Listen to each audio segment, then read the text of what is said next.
Thank you so much for having me. I'm really thrilled to be with you all today and to be talking about what is probably one of the most familiar stories in the Old Testament, the story of David and Goliath. And, this story, of course, has made its way into our collective imagination, our secular imagination even, because, people who are unfamiliar with the Bible generally will know the names of David and Goliath and know that it means the narrative of the underdog, right? The triumph of the little guy over insurmountable odds. So I do encourage you at some point to go and read the whole of the chapter of 1 Samuel 17. This story is crazy and detailed and exhilarating, right? And there's lots of really fun details. There's David being really teenagery with his old brothers. It's fun. But I'll back up a little bit first and give you a little background on the story. So, we're in 1 Samuel, and Samuel is one of the early prophets of the children of Israel. And they were getting tired of being guided only by prophets, and they wanted a king. And so Samuel installed a man named Saul as their king. But ultimately, God rejected Saul as king for a number of things we won't get into. And so Samuel anoints a new king in secret. And this is David, the star of this story, the youngest and smallest of the sons of Jesse. But meanwhile, Saul remains king and he readies for war with the Philistines. And the Israelites are just not confident about their ability to win. And they are hugely intimidated by the Philistine champion Goliath, who the text tells us is 6 cubits in a span, which is about 9 feet and 9 inches tall. And so David, this secretly anointed but really forgettable brother, comes to visit his older brothers on the war front. And they are not pleased at all to see him. But somehow David has this kind of unbelievable confidence that carries him to the notice of Saul. And Saul doesn't really have very many options.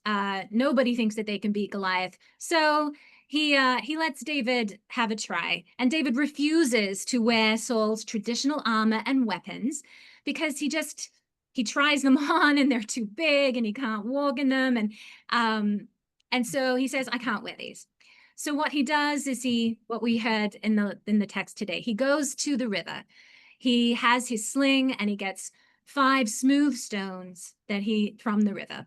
And just with that sling and his smooth stones, he manages to vanquish this enormous giant.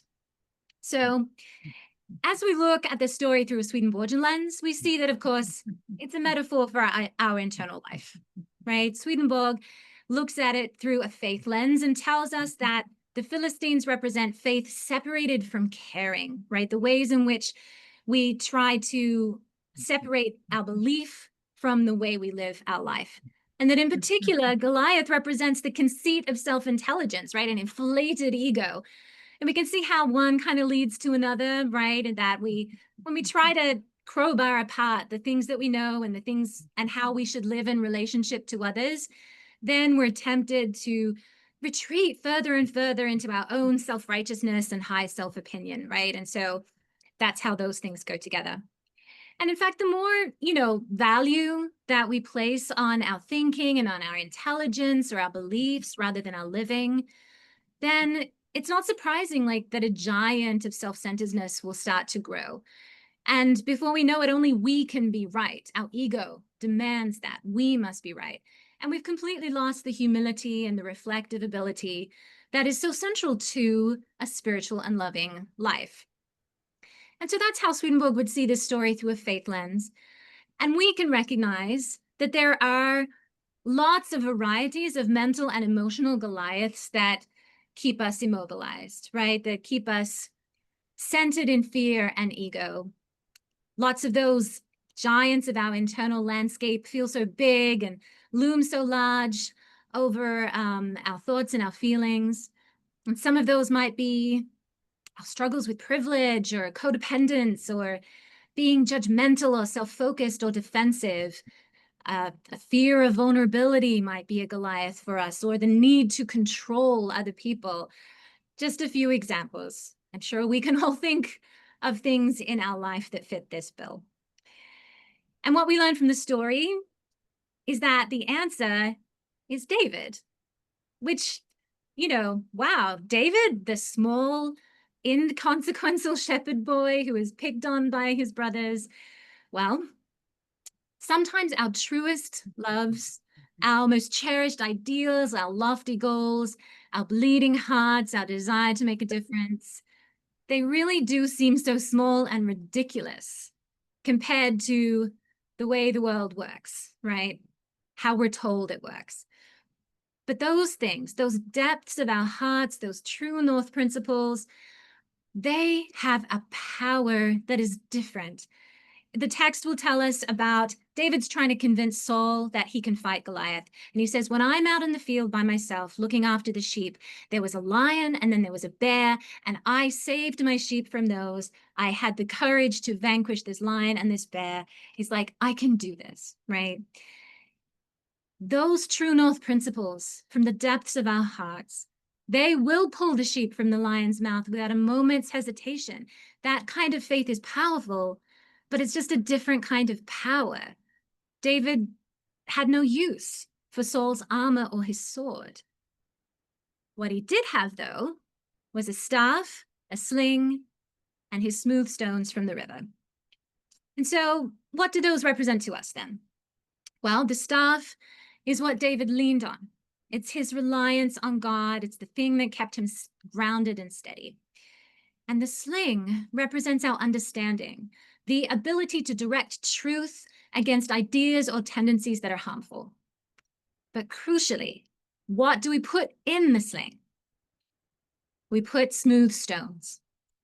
So these are particular true ideas that have been smoothed out, rounded out by our experience of God's truth being effective in our lives and helping us to love others.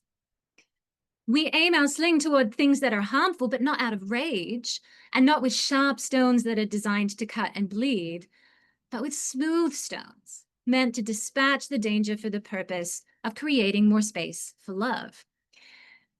And so David's triumph over Goliath pictures how when we find our internal giants are taking up too much space or intimidating us or immobilizing us, or even maybe leading us, that there are small, smooth, indestructible, and completely available truths that can recenter us.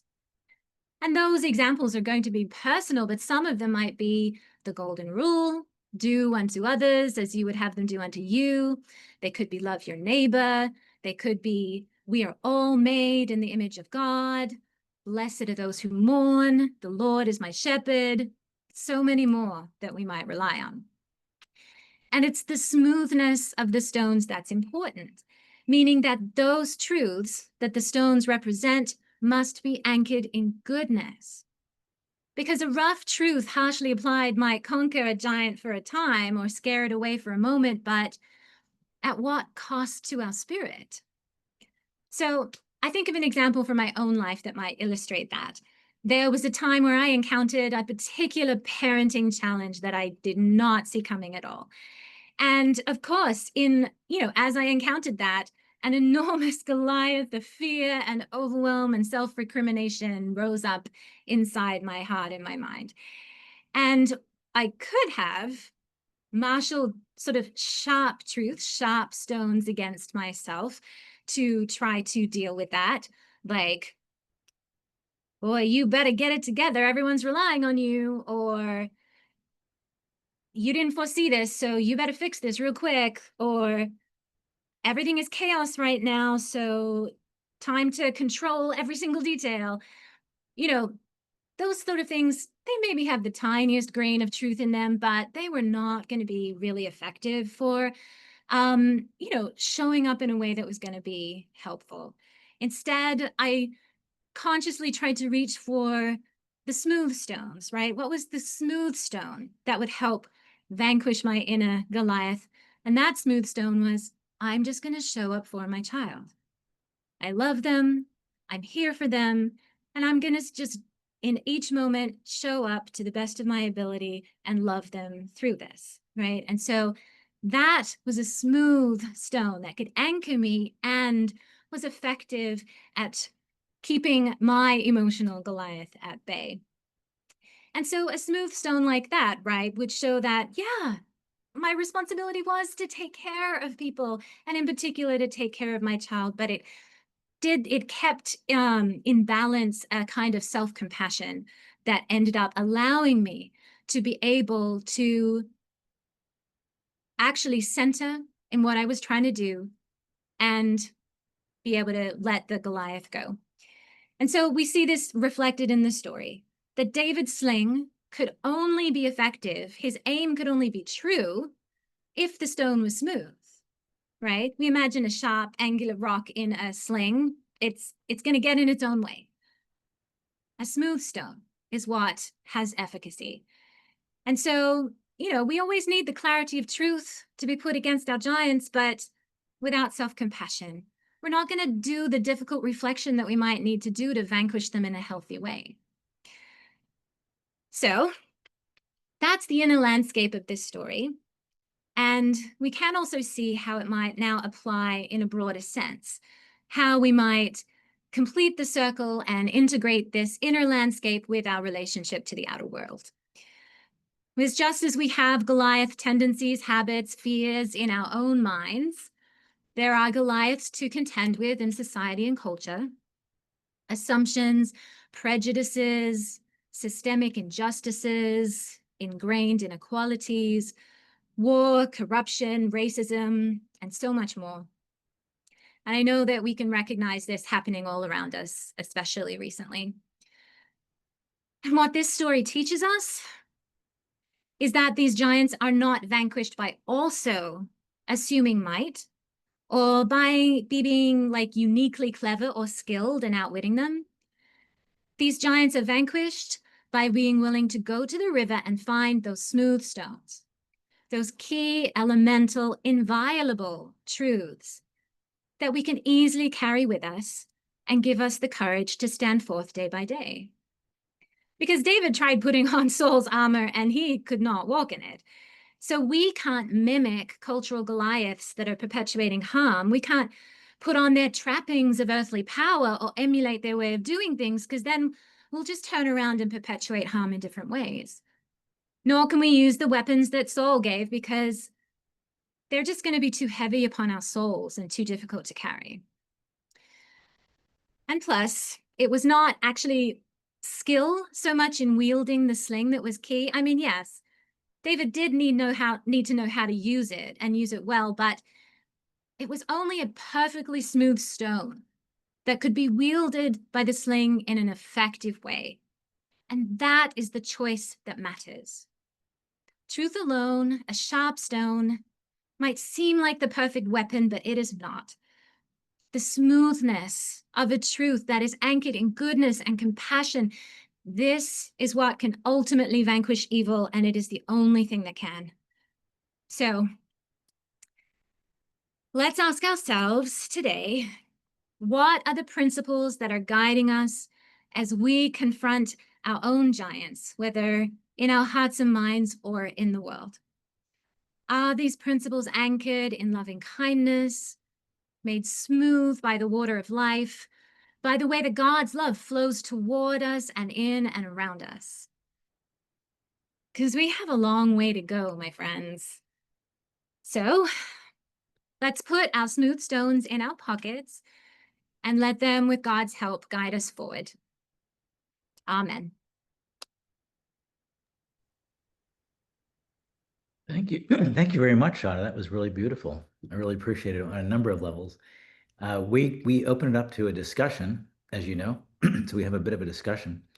And I'm not seeing any hands yet, but as people want to participate, I'll kick it off with one, and that is, you did a beautiful job of describing how these Goliaths, our challenges, look so strong and powerful in our life, and we feel so small like David, and we can fight that with the truth, the smooth stones.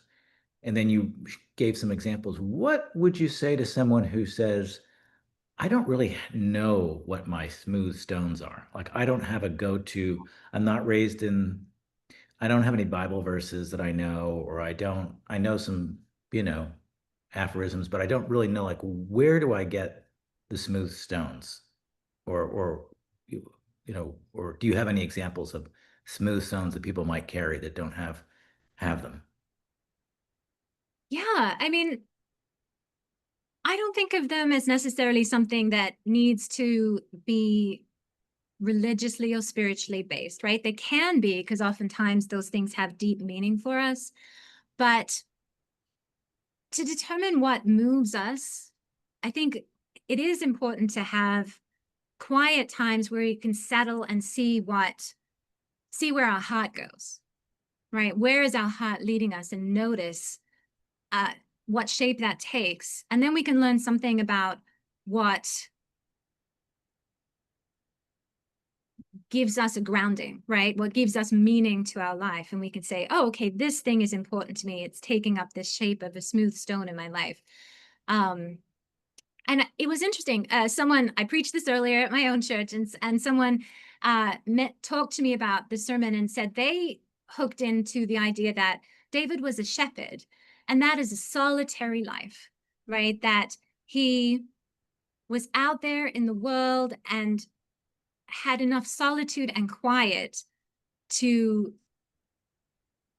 I suppose he was saying, like, that's what allowed him to be able to have the composure to confront the giant and reach for his stones. And so I think the point that my congregant was trying to say is that we need to cultivate a little bit of quiet in our own life so that we can identify what our smooth stones are. And I think that was a useful lens to look at it through. Beautiful, beautiful. Chris, I see your hand is up, and I see Matthias has a question in the chat. So let's go with Chris first. The question.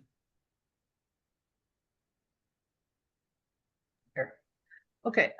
Actually, Shada, I just, and trust me, I did hear you earlier today. So I thought about it.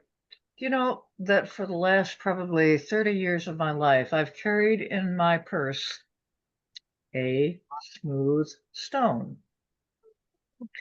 And it's I don't usually do this kind of thing. I mean, I used to travel with Jane Siebert, and Jane picks up stones everywhere and so on. But bottom line is I bought this at a little tiny shop in Upper Michigan. I live in Michigan, and it's called a lepidite. And it actually is supposed to be helpful for stress and worry and so on. I lost the stone. I couldn't find it at some point, and I ordered another one. I looked for it, and it came, and it was an unfinished stone. It was sharper, and it was angular, and I thought, nah, And so I looked around, and by golly, just like that little ghost you have in your house who's a really happy little ghost, the stone appeared. so so I thought I would just let you know that. Also, I just wanted to mention, and you are too young for this, but in 1966, a woman whose name is Anne Fairbairn, Bairn, uh, edited or wrote a book called Five Smooth Stones. Now it's all about race because, I mean, this was racial times and so on. But I love the fact that they built it on this concept of five smooth stones being not painful, but effective. And they went to, Nice. like he was actually born in Alabama, the guy who is the protagonist in the story. His name is David. And he's a lawyer, and he will ultimately lose his life before the end of this book, simply because it was the 1960s in Alabama. But unfortunately, I guess I've always really resonated with the story. I think as a kid I did, but also as a young adult in the 60s. Oh my Lord, this was like the greatest stuff.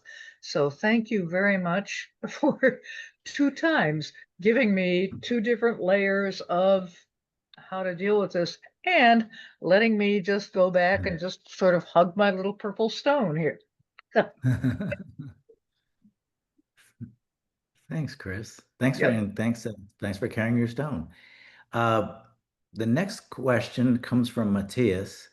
I don't know if you can ask it out loud, so I'll read it. Thank you. What do you think of the water smoothing the stones represents? Is it God or the wisdom of truth that has been perfected over time, maybe handed down to us through tradition? Does Swedenborg tell us? Yeah, he does speak a little bit about that he sees it as the river sort of being the flow of God's truth, right? Whether we consider that to be the word, which is where Swedenborg would often say we get God's truth from, the Bible.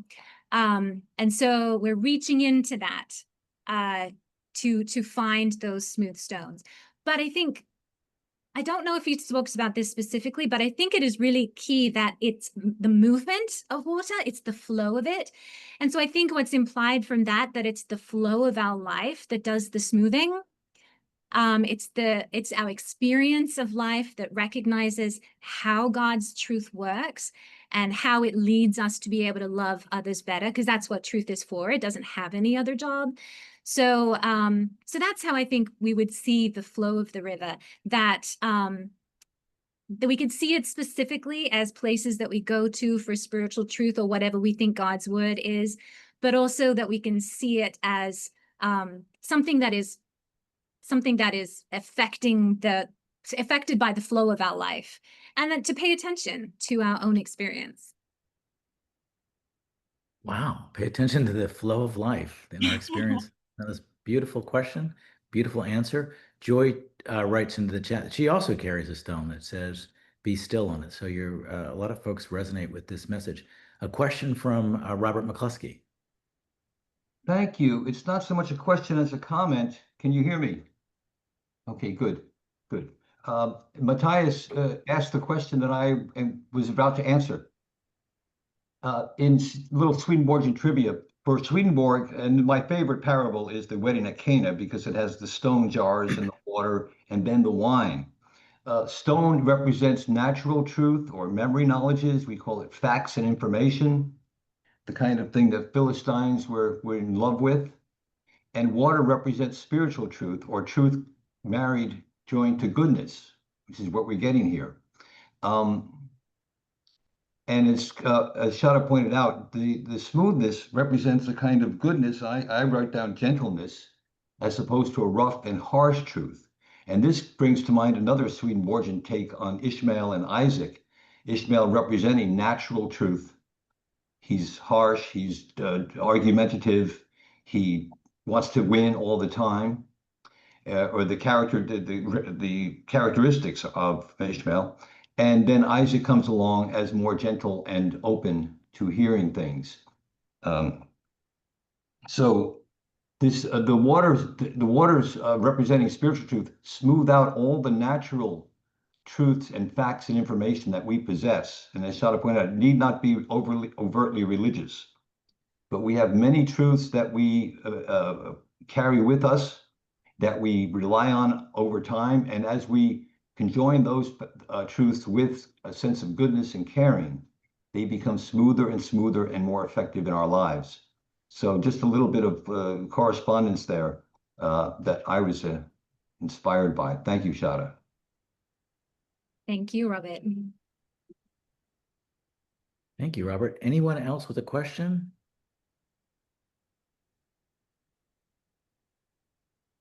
I have a question.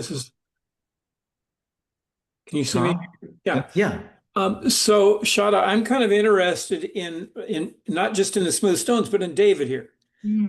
Because you portrayed from the writings, I assume, the Goliath as both faith separated from charity, but also the pride of self-intelligence and arrogance.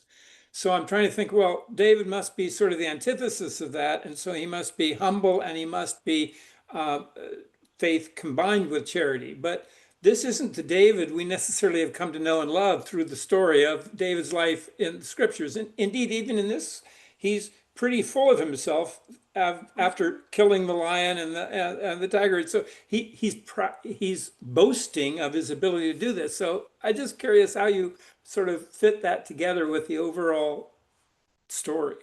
Yeah. The betrayal of David in this story is funny because, he is childlike, to a certain extent. And what I see as remarkable about the way David presents himself in this story is that he's just like, his faith was very simple but clear. It was like, you, like, to the Philistine, you are disrespecting the armies of the living God, right? Like, his faith, I'm trying to think back to the text, the way it was phrased, because the end of it is really inspiring, at least to me. Let's see if I can pull it up on my own computer here.